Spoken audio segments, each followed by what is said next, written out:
What's up, Guardians? Profane here. Thanks for checking out the video. As we transition into the third week of Grandmasters, the birthplace of Vile will be this week's featured Nightfall. And like many of the other Grandmasters this season, this one has seen a fair amount of changes. So today we're going to be breaking down the Birthplace of Vile's Grandmaster Edition and going over the best subclasses, loadouts, and strategies to quickly and easily complete this week's Grandmaster. Before we get started, if you do end up enjoying the video and finding it helpful, then be sure to hit that like button below along with the subscribe button if you're new. Both are greatly appreciated. While the Birthplace of Vile is the featured Nightfall, Guardians will be able to earn one of the best scout rifles in Destiny, the Hung Jury Kinetic Scout Rifle, with adept versions only being available in Grandmaster. During Season 19, the Birthplace of Vile will include 20 total champions, 8 overloads, and 12 unstoppable. You will face up against 7 enemies utilizing energy shields, with 5 of those being void, and the other 2 being chieftains who have varying shields of either solar, void, or arc. This week's acute burn is arc, giving both you and your enemies an increase in arc damage. Most of your enemies will utilize void or arc weaponry though,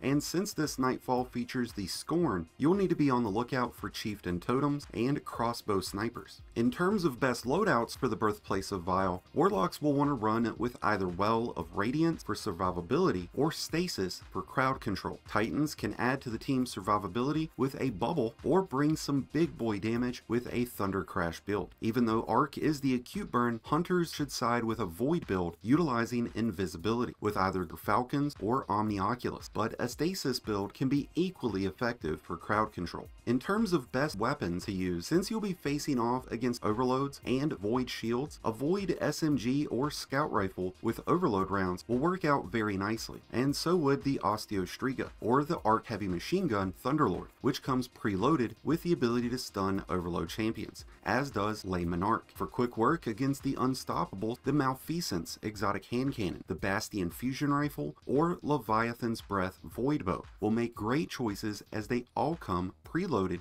to counter unstoppables. Otherwise, a grenade launcher like Witherhoard, Wilderflight, Forbearance, Anarchy, or even Dead Messenger, along with an unstoppable grenade launcher mod, will work out very nicely. When this strike begins, you'll be in the open world area of Savathun's Throne World, with the local enemies dealing out Grandmaster level attacks. So be sure that you avoid these enemies at all costs as you make your way into the cave system. Once you've gotten to the first set of adds, you'll face off against 2 overload champions and a ton of Scorn, who will push right into the mouth of the cave, which is where a stasis turret could really come in handy. Stay towards the back of the cave as you fight off this first wave. Once dispatched, you'll move onwards to meet up with the next set of adds, which feature a mini-boss, several crossbow snipers, and an unstoppable champion. There's plenty of rocks for cover along with a small open room to the left, so be sure to utilize these for cover. After clearing out the champion, adds, and mini-boss, you'll transition to the first big hurdle of this strike, taking control of the plate. While this can be done relatively easily by an invisible hunter, Warlocks and Titans will need to pop a well, a bubble, or freeze everything in the room with stasis in order to capture the plate without dying. It will be in your team's best interest to only send one Guardian to the plate so that you don't risk an entire team wipe. Once you've taken control of the plate, you'll make your way to another set of snipers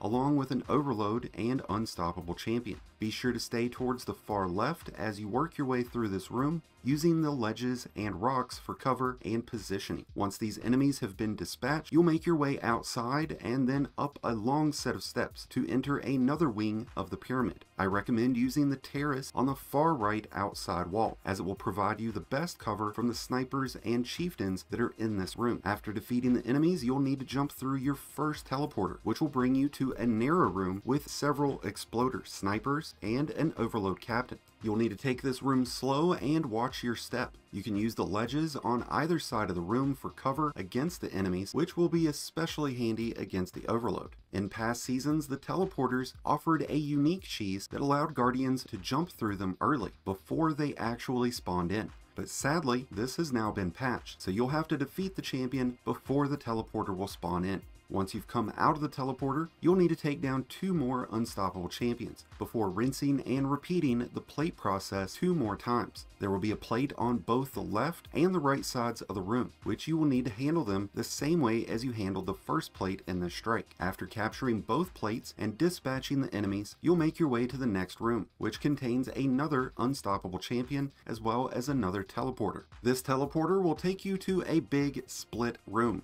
with steps on the left and right side. It doesn't matter which route you take, as long as your team stays together. Kill the overload at the end of the room to activate the next teleporter. You'll now be teleported to a room that contains 2 overload champions and a handful of crossbow snipers. But after dispatching this group, you'll make your way on to the incubation chambers. But before reaching it, you'll have 1 more mini boss and 2 unstoppable champions to take care of. You'll need to use this distance to your advantage, picking off the enemies as you slowly make your way across the bridge, and utilize the pillars on each side for cover. And now it's on to the boss encounter, where you'll face Hymix, the Warden of the Harvest. In seasons past, this room offered a unique cheese spot which could be accessed by jumping over and behind the center statue on the back wall. But this has been patched and can no longer be accessed. This encounter has multiple phases, which include 2 segments of being teleported and a total of 5 champions that you'll have to contend with. But before that happens, the boss will spawn in multiple waves of ads, which will spawn in rotation around the room. Because of this, it will be important for your team to stay mobile and rotate around the room when the ads spawn in.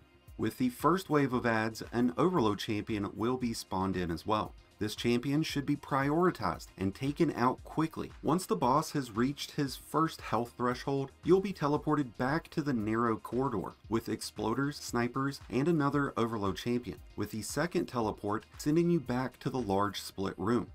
After returning from each teleport, there will be a new champion and ads that spawn in to defend the boss, with the first champion being an unstoppable, and the rest overloads. I recommend building your supers back in between each teleportation phase so that you can use them in the boss room as the ads spawn in, and conserve heavy for the third and final phase of damage. With 20 total champions in this Grandmaster, utilizing Lucent Finisher will be a great way to keep your team full on heavy, so you can have a much easier time downing the boss. And with that, we've covered everything you need to know about completing the Birthplace of Vile on Grandmaster during Season of the Seraph. If you've got any extra tips or tricks for your fellow Guardians, then be sure to let us know those in the comments below. I wish you all the best and luck throughout your Grandmaster attempts this week. Let me know how they're going in the comments below, and let me know what you're looking forward to most out of Lightfall. Thank you as always for checking out the video. If you enjoyed and found it helpful, then be sure to hit that like button below, along with the subscribe button if you're new. Both are greatly appreciated and both really do help support the channel. And until next time, Guardians, this has been Profane, wishing you all some happy hunting.